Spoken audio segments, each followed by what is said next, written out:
Hello friends, welcome back to our channel the fact factory. இன்றைக்கி நம்ம பார்க்க போகிற டாபிக் ரொம்பவே சுவாரஸ்யமான ஒரு தலைப்பு. உலகத்திலேயே மிக உயரமான உயிரினம் எதுன்னு கேட்டால் நம்ம எல்லாரும் இன்றைக்கி காலகட்டத்தில் ஒட்டகச்சிவிங்கின்னு சொல்லுவோம். அதுவே உலகத்திலேயே மிக பலமான திடகாத்திரமான உயிரினம் எதுன்னு கேட்டால் யானைன்னு சொல்லுவோம். ஆனால் உலகத்திலேயே மிக உயரமான பலம் பொருந்திய திடகாத்திரமான ஒரு உயிரினம் வாழ்ந்திருக்கு. அதுதான் டைனோசரஸ். இப்படிப்பட்ட டைனோசரஸ்க்கு உண்மையாகவே என்ன நடந்துச்சு? டைனோசரஸ் அப்படின்ற ஒரு உயிரினம் வாழ்ந்துச்சா? அப்படி இருந்தால் இன்றைக்கி எங்கே அந்த டைனோசரஸ் காணாமல் போச்சு இப்படின்னு நம்ம மத்தியில் நிறைய கேள்விகள் இருக்குது. ஸோ இந்த வீடியோவில் டைனோசரஸ் எப்படி அழிஞ்சு போச்சு, எதனால் அழிஞ்சிச்சு, டைனோசரஸ் அப்படின்ற உயிரினம் எந்த காலகட்டத்தில் வாழ்ந்துட்டு இருந்தது, அது எல்லாத்தையும் இந்த வீடியோவில் உங்கள் கூட ஷேர் பண்ண போகிறேன். ஸோ ஃபர்தராக நம்ம டாபிக் உள்ள போகிறதுக்கு முன்னாடி நீங்கள் நம்ம சேனல் இது வரைக்கும் சப்ஸ்கிரைப் பண்ணலன்னா சப்ஸ்கிரைப் பண்ணி கூடவே அந்த பெல் ஐக்கனையும் கிளிக் பண்ணிக்கோங்க. அப்போ தான் நம்ம சேனலில் போஸ்ட் பண்ணுற இது போன்ற இன்னும் பல சுவாரஸ்யமான வீடியோஸ் உங்கள் நோட்டிஃபிகேஷன் வரும். வாங்க டாபிக் உள்ள போகலாம். இன்றைக்கி நம்ம வாழ்ந்துட்டு இருக்கிறது 2021 ஆண்டு. சரியாக கிறிஸ்து பிறந்ததுலேருந்து இன்றைக்கி வரைக்கும் 2021 ஆண்டுகள் ஆயிருக்குன்னு நம்ம கணக்கிட்டு இருக்கோம். ஆனால் உண்மையாகவே பூமி உருவாகி எத்தனை வருஷம் ஆச்சுன்னு யாராலையும் சொல்ல முடியாது. ஏன்னா கிறிஸ்து பிறக்கிறதுக்கும் பல்லாயிரம் ஆண்டுகளுக்கு முன்னாடி அந்த பூமி உருவாகி இருக்கு. 66 மில்லியன் ஆண்டுகளாக அந்த பூமி செயல்பட்டு இருக்குன்னு விஞ்ஞானிகள் கூறுறாங்க. அப்படி 66 மில்லியன் ஆண்டுகளாக செயல்பட்டு இருக்க இந்த பூமியோட மோசமான ஒரு நாளை குறித்த தகவலை சமீப காலத்துக்கு முன்னாடி விஞ்ஞானிகள் வெளியிட்டிருக்காங்க. பூமியோட வரலாற்றில் ஏற்பட்ட அந்த மோசமான நாளை பற்றின தகவல் என்னன்னா, அமெரிக்காவோட மெக்சிகோ மாகாணத்தில் உள்ள வளைகுடா பகுதியில் 130 மீட்டர் உயரம் உள்ள ஒரு பாறையை குடஞ்சி எடுக்கிறாங்க. இந்த பாறை மூலியமாக நிறைய தகவல்கள் வெளிவருது. அதாவது அந்த பாறையை ஆராய்ச்சி செஞ்ச போது பூமியை ஒரு மிகப்பெரிய குறுங்கோல் தாக்கியிருக்கலாம். அந்த குறுங்கோல் பூமியில் விழுந்த சில மணி நேரங்களில் படிமங்கள் ஏற்பட்டிருக்கலான்னு கண்டுபிடிக்கிறாங்க. இது மட்டும் இல்லாமல் இந்த குறுங்கோல் தாக்கினதுனால தான் உலகத்தோட மிகப்பெரிய விலங்குகளாக கருதப்பட்ட டைனோசர்கள் அழிஞ்சு அந்த காலத்திலிருந்து பாலூட்டிகள் வளர தொடங்கியிருக்கலான்னு ஒரு செய்தியை வெளியிட்டிருக்காங்க. பல்லாயிரம் ஆண்டுகளுக்கு முன்னாடி பூமியில் ஏற்பட்ட இந்த பேரழிவை பற்றின தகவல்களை இங்கிலாந்து மற்றும் அமெரிக்க குழுவினர் 2016 ஆண்டு நடத்தின ஆராய்ச்சிகள் மூலியமாக கண்டுபிடிச்சிருக்காங்க. இந்த குழுவினரால் கண்டுபிடிக்கப்பட்டது தான் அந்த 130 மீட்டர் உயரம் உள்ள மிகப்பெரிய பாறை. இந்த பாறையில் பழைய காலத்தோட பல விதமான பொருட்கள் சிதைஞ்சு கிடக்கிறதையும் அவங்க கண்டுபிடிச்சிருக்காங்க. இந்த பாறையில் சிதைஞ்சு கிடக்கிற பொருள்களை வச்சு ஒரு நம்பகத்தக்கமான கதையை நம்மளால் உருவாக்க முடியும்னு அந்த விஞ்ஞானிகள் தெரிவிச்சிருக்காங்க.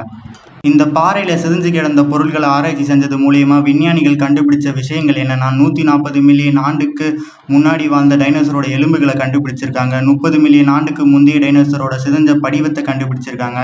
அதுக்கப்புறம் பாறையோட 20 மீட்டர் கீழ் உள்ள பகுதியில் நிறைய சிதைஞ்ச கண்ணாடி துண்டுகளை கண்டுபிடிச்சிருக்காங்க. இது மட்டும் இல்லாமல் குறுங்கோல் ஏற்படுத்தின தாக்கத்தினால வெப்பம் மற்றும் அழுத்தம் காரணமாக இந்த பாறை உருவாகி இருக்கலாம்னு கண்டுபிடிச்சிருக்காங்க.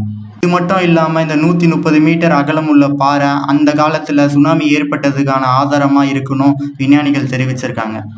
இந்த மிகப்பெரிய குறுங்கோல் தாக்கத்தில் சுனாமிக்கும் ஒரு பங்கு இருக்குன்னு விஞ்ஞானிகள் தெரிவிச்சிருக்காங்க.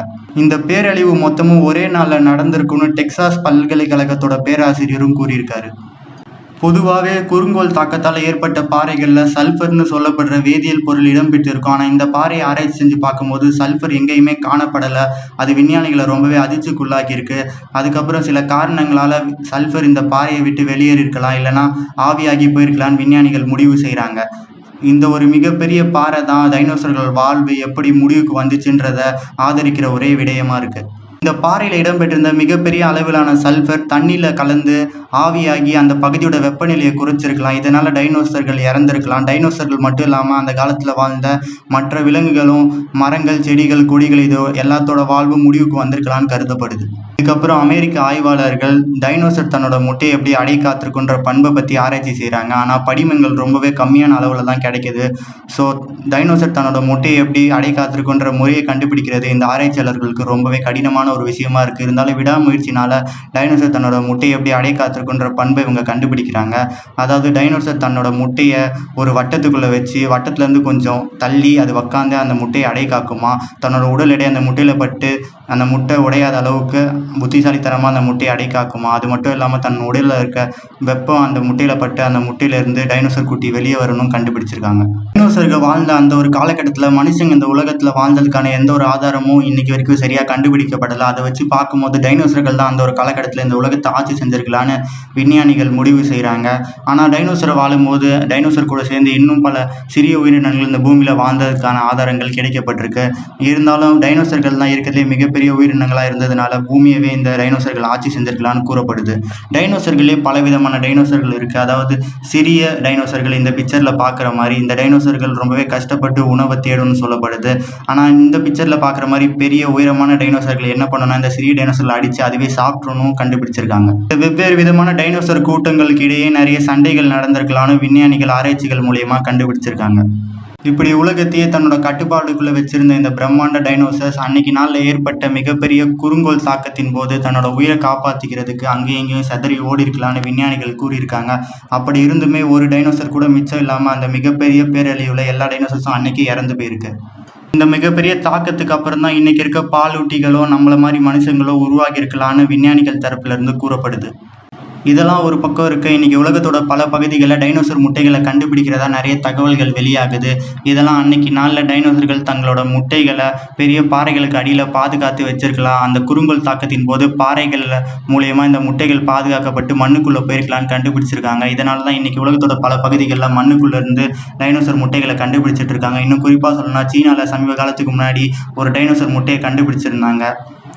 ஆனால் இந்த டைனோசர் முட்டைகள் அடை காக்கப்படாததுனால உள்ளே இருந்த டைனோசர் குட்டிகள்லாம் இறந்து போயிடுச்சுன்னு கண்டுபிடிச்சிருக்காங்க. இதெல்லாம் வெறும் டைனோசர் முட்டைகளாக மட்டும்தான் இருக்குது. என்னதான் டைனோசரை பற்றி இப்படி நிறைய தகவல்கள் வெளியானாலும் இன்னும் நிறைய பேர் டைனோசர்னு ஒரு விஷயம் இருந்திருக்காதுன்னு நம்பிட்டு தான் இருக்காங்க. ஆனால் இன்னைக்கு காலகட்டத்தில் நிறைய மியூசியமில் டைனோசரோட எலும்பு கூடுகளெல்லாம் வச்சுருக்காங்க. இதெல்லாம் பார்க்கும்போது டைனோசர் அப்படின்ற ஒரு விஷயம் இருந்திருக்கலான்னு நம்மளை நம்ப வைக்கிது. இந்த கதையெல்லாம் கேட்டதுக்கப்புறம் உங்களை நிறைய பேர் யோசிக்கலாம், டைனோசர் இந்த காலகட்டத்தில் இருந்திருந்தால் நம்ம நிலமெல்லாம் என்ன இருக்குன்னு. எனக்கும் அந்த யோசனை இருக்குது. ஆனால் நல்ல வேளை இந்த காலகட்டத்தில் டைனோசர் உயிரோடு இல்லை. இன்றைக்கி நம்ம வீடியோவில் பார்த்த டைனோசரை பற்றின சுவாரஸ்யமான தகவல்கள் உங்கள் எல்லாருக்கும் பிடிச்சிருக்குன்னு நம்புகிறேன். பிடிச்சிருந்தா மறக்காமல் ஒரு தம்ஸ்அப் போட்டு இந்த வீடியோக்கு சப்போர்ட் பண்ணுங்கள். உங்கள் ஃப்ரெண்ட்ஸ் யார் இந்த மாதிரி சுவாரஸ்யமான தலைப்புகளை விரும்புவாங்களோ அவங்களுக்கு மறக்காமல் இந்த வீடியோவை ஷேர் பண்ணுங்கள். இந்த வீடியோ பற்றி நீங்கள் என்ன நினைக்கிறீங்கன்றது கீழே மறக்காமல் கமெண்ட் பாக்ஸில் கமெண்ட் பண்ணுங்கள்.